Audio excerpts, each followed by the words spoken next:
Let's talk more about Ukraine and Russia with retired four-star Navy Admiral James Stavridis. He is Chief International Analyst for NBC News. Also with us, President and founder of the Eurasia Group and G0 Media, Ian Bremmer. The Eurasia Group is out with its annual top risks report.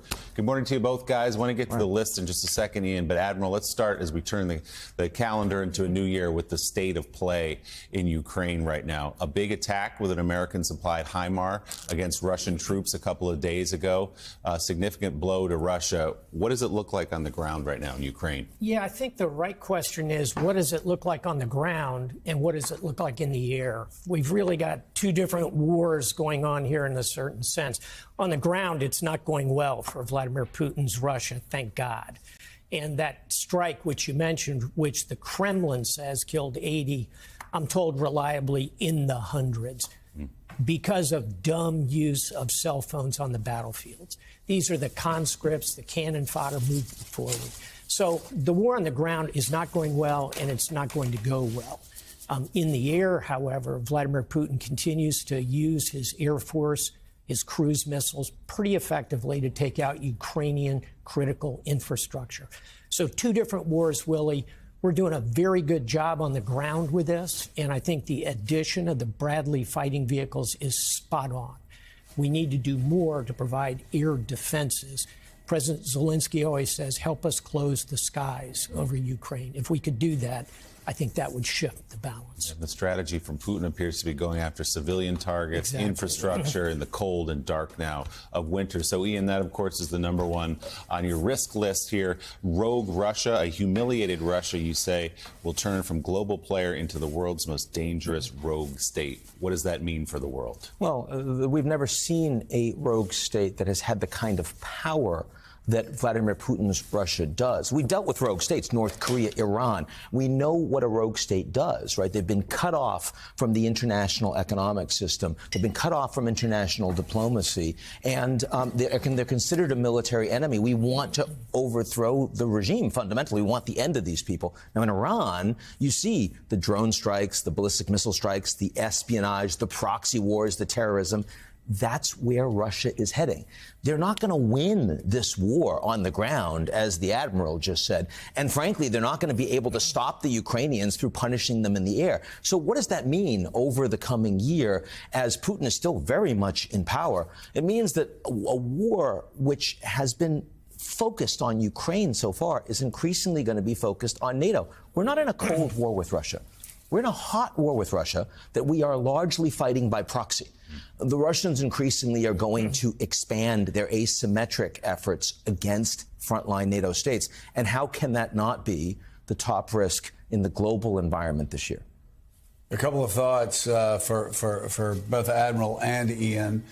Let's talk through a few things that Ian just brought up. First of all, the fact that the Russians, we may not consider ourselves at war with Russia, but the Russians, when they see Zelensky in America, when they see the weapons going there, when they see what we're saying every day about them, they consider themselves to be in a hot war with us. That's one thing.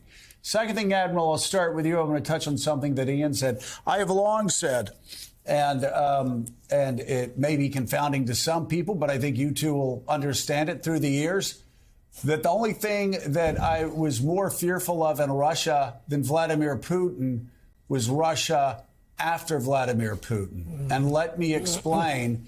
A Russia that melts down, that looks like Russia in the early 1990s, that is militarily anarchic, that has anarchy in its political system and its social structure, that leads to the type of armed services hearings that we had at the end of the 90s, where people were talking about coming to us saying we're afraid that there's some nuclear suitcases that may have slipped out of Russia's possessions. They could be right now locked in a bus station somewhere in Kansas. Somebody pays them the money. They pick that up and they put it in any city and cause serious problems.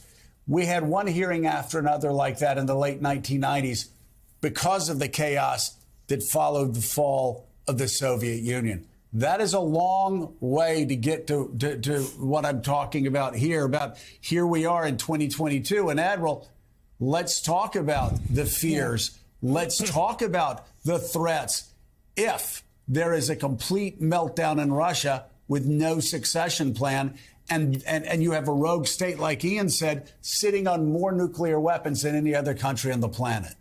Yeah, about 6,000 if you're counting. And in many ways, you're spot on, Joe. In some ways, we ought to worry more about Russian weakness than Russian strength for exactly the reasons you articulate correctly. In terms of a succession plan, there ain't one.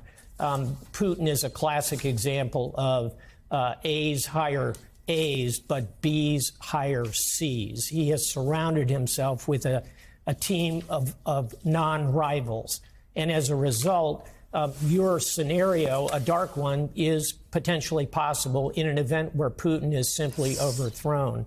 So I think the question is, what should we be doing about it? And the answer to that question is, A, thinking about it coherently, Pentagon planning about it, focus on the loose nuke scenario that you talk about. It's real and it's concerning. And I think, above all, we want to try and manage through this conflict that we're engaged in, as Ian just said correctly, a war effectively being conducted in a proxy sense. We've got to land the plane here and not fly it into the mountain. So, Ian, off of that landing the plane, I mean, we do have Bradley fighting vehicles apparently on the way to Ukraine. But we also have a Congress, an incoming Congress, that half the Congress, the majority, the Republicans, some of them seem less than willing to go full-fledged support for Ukraine, for funding the war, for providing additional military apparatus for the Ukrainians. What happens to the coalition that the President of the United States skillfully put together if we weaken in terms of our resolve and support financially and militarily for Ukraine?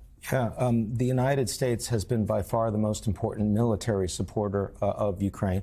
And that has still enjoyed the support of a strong majority, not just of Democrats, but also Republicans. So you're right, a few on the fringe have made some news in saying no blank check. And what that means is we really want to stop paying them. But other than the ultra-MAGA types, you're not seeing that in 2023. And the same thing is true for the Europeans, 27 countries, all supporting 9 rounds of sanctions against Russia right now. So for the foreseeable future, this coalition is not getting weaker.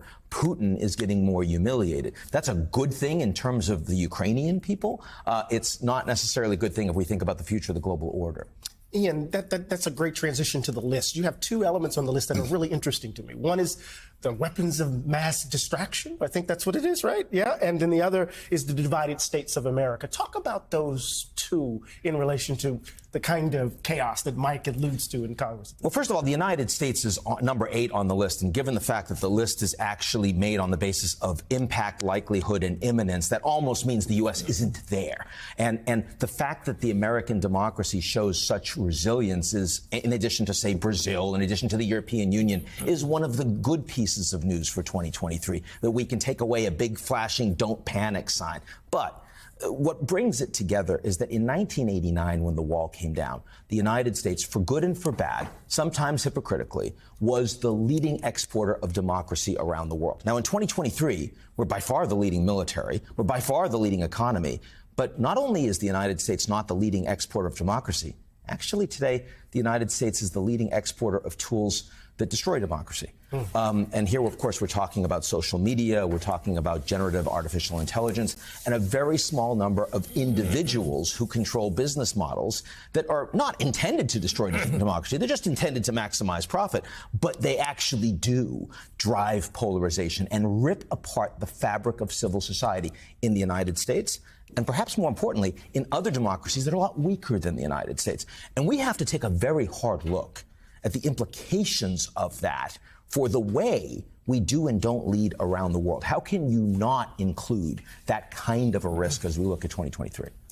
So can you give us some specific examples of that? I think we all have our own ideas about that, but give us specific examples of what tools, what social media networks, what are the biggest threats to democracy globally?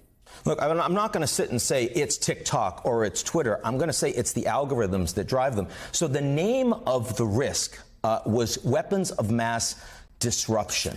And interestingly, it's the first time in 25 years that I didn't write one of the titles. It was written by ChatGPT, an AI bot.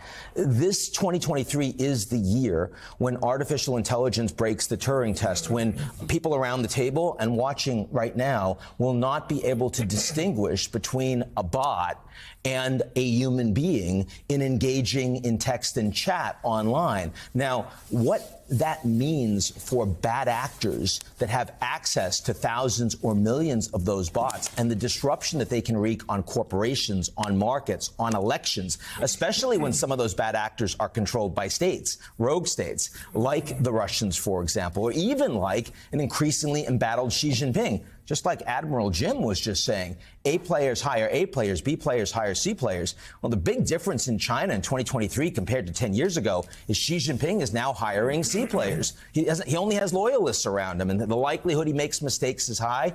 The likelihood he acts in disruptive ways is getting much higher. You put that together with the kind of control of a surveillance economy and AI bots that we can't tell when there's disinformation. That's a threat to democracy. Now, the United States has a strong democracy, but we haven't faced threats like this before. And again, I think the fact that they're all coming together is one of the things that worries us. Let's get one more off your list before we let you go, Ian, and that is Iran. We're seeing extraordinary scenes in the streets over the last 3 months or so of young people coming out in defiance of the Islamic Republic. Richard Haas was here a couple of days ago saying he thinks this is as shaky as he's seen it since 1979 there. Does something give this time, or is it sort of a push and then a retreat back to the way things have been for the last, 43 years? 3 quick things. One is the demonstrations are not getting stopped. The Iranian response is not in any way compromised or concession. It is just repression. They don't have anything else in their toolkit.